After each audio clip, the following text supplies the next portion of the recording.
What's going on? Happy Friday and welcome to a brand new edition of Fresh Out Live. This is the show that's bringing you new music, pop culture news, and your favorite artists all in one place every Friday right here on MTV. I'm Kevin Kenny. I'll be your host today, and we've got a great show in store for you. JC Stewart is dropping by, and ITZY sent us a really cool behind-the-scenes video of an upcoming performance. But before we get to all that great stuff, we got to talk about what happened in the world of music over the past week. Happy belated birthday to Maluma. The Colombian superstar gave all his fans a B-Day gift yesterday in the form of a new EP called 7 Dia in Jamaica. And there's a music video for every song on the project. 2021 is already off to a great start because after a long year hiatus, we've got a new EP for Pretty Much called Smackables. Chicago's own Lil Durk upgraded his album The Voice to a deluxe version with 4 new tracks, including one called Kanye Crazy. Dutch DJ Sam Felt tapped none other than Kesha for a new collaboration called Stronger.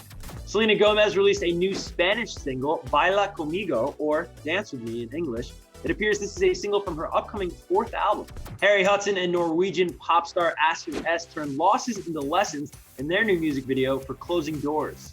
And Olivia O'Brien takes us all back in time with her video for Better Than Feeling Lonely. Now this clip actually premiered right here on MTV. Let's take a look. So look me in the eyes, tell me that you want me, tell me pretty lies, tell me I'm the only, even if you don't mean it, touching you is holy, maybe fake love is better than feeling lonely.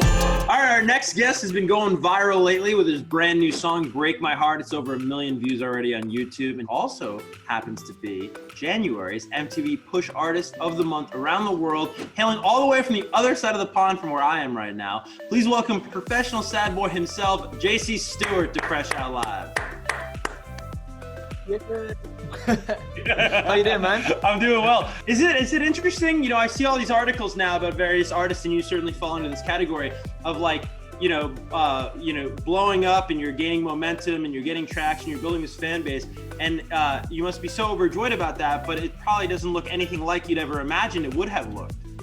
Yeah, if you'd have told me, oh, look, this is all kind of gonna start working out. You're gonna kind of hit a lot of your bucket lists, but you're not gonna leave the house for a year. I'd be like, sorry, what? Because like most of it's like, you're traveling, you're going to different countries, you're playing shows, and that's obviously just not happened. But it's been an amazing year regardless, and when it does happen, it's gonna be so sweet. Now, for those that don't know, you hail all the way from Northern Ireland, which pushes out so many musical legends like Van Morrison and Gary Lightbody from Snow Patrol. What is it like representing alongside these people? It's so important to me. It's kind of like, it's in my DNA, obviously. It's like, it's in my accent, it's in how I present myself, it's like, it's everything. And there's such a musical legacy of where I'm from, even just in my family. Like, nobody's a musician, but you grew up going to the pub or going to family parties and somebody be singing and playing the spoons, or playing the boron, or like trad music in every pub. It's just ingrained in you. And then you see people like Van Morrison and Snow Patrol and Ash and Two Door Cinema Club and all these bands have been amazing. And there hasn't ever really been like a pop artist coming from Northern Ireland particularly. So I'm very proud to kind of be not the first pop artist from Northern Ireland, but sort of, I love to fly the flag from where I'm from. Just so many unbelievably talented people as well. And it's an amazing place. You are known affectionately as a professional sad boy. So I gotta ask, How did you get this name? Was it a particular person that broke your heart? How did this all come about?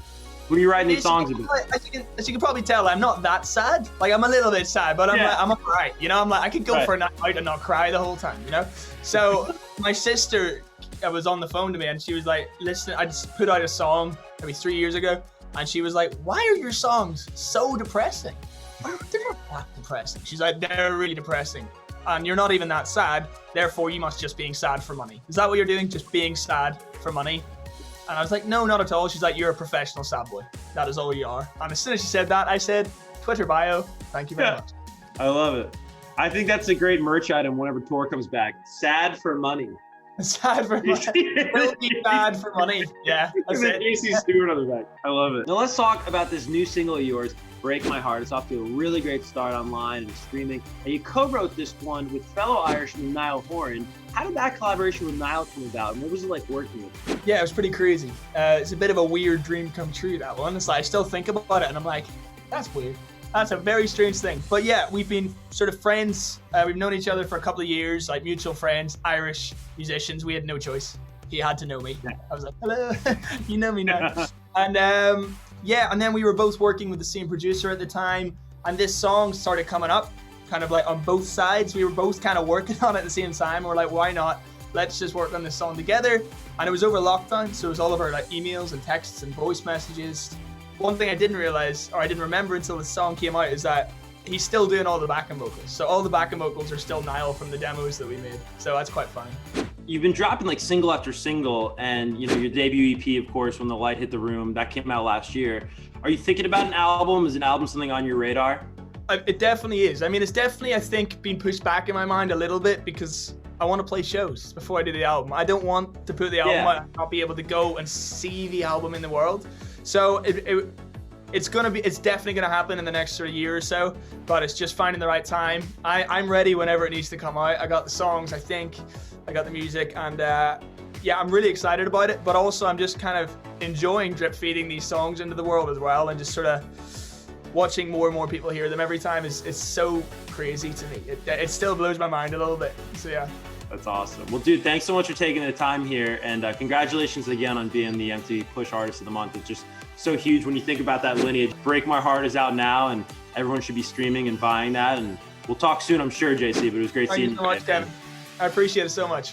Now, taking us out this week on the show are none other than the ladies of ITZY, who were so cool and so kind to pass along an exclusive look at their performance practice. And I gotta tell you, if this is just the practice, I cannot wait to see them do this thing for real live. Definitely gonna enjoy that. And don't forget to tune in for another episode of Fresh Out Live each and every Friday at 5 p.m. right here on MTV. Until then, I'm Kevin Kenny. Have an awesome weekend.